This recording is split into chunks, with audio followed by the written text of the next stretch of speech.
In this video, we're going to learn how to solve problems involving exponential functions or exponential equations in Casio scientific calculator. Now, after going through this video, I guarantee that you'll be able to solve problems involving exponential functions or exponential equations in Casio scientific calculator, especially with Casio fx-CG50 graphical calculator in seconds for multiple choice questions. So, ensure you stay to the very end of this video. Having done this, let's get the Casio calculator now going into the details of the video. Okay, so this is Casio fx-CG50 graphical calculator. Now, the very first thing you have to do is to reset the calculator. The essence of resetting the calculator is to wipe out the previous value you might have stored on the calculator. To quickly reset it, all you have to do is navigate to System using this navigation button. When you get here, you press execute. Execute for this calculator stands for equal to. Okay, when you get here, press F5 for reset, then F6 for next page.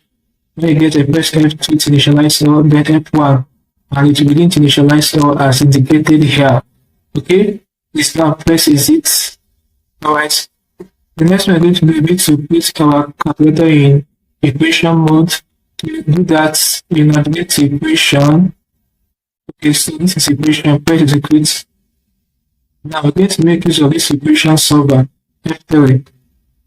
Alright, so let's do equation 1. We have this function, it says 9 to the power of x times 16 to the power of x equals 12. So let's impute the function exactly as we have it. So it's going to be 9 to the power of x. You make it the power function after x, after this plus what x will come out.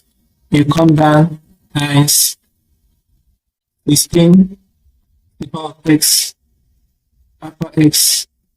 Okay, come down. Equal to be now equal the press shift and this button 12. That's what press execute.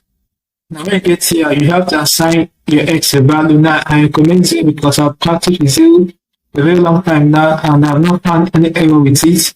Okay, now in a situation where 0 first to give you the result of the answer, you can make use of 1 for it. But for these functions we have here in this video, we're going to work with 0.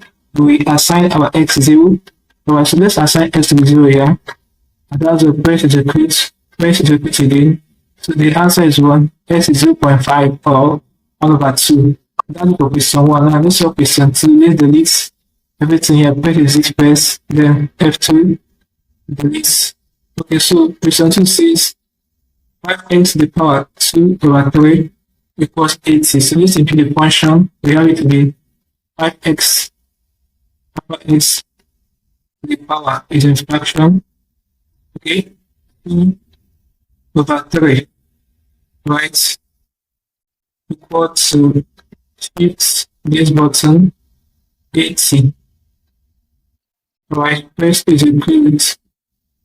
Now let's assign x to be 0, that's it, press execute.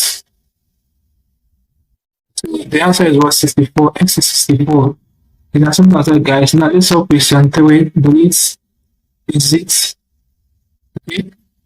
The question says we have it in bracket x plus 3 the power 4 over 3 plus 16. So let's impute the function.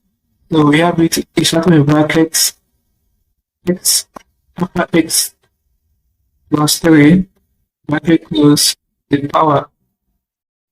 Okay, 4 over 3. Okay, equals 16. That's our press execute. Now assign your x to be 0. That's our press execute again. So the answer is what, 5. Our x is 5. It's as simple as that, guys. So lastly for question 4, let's delete everything here.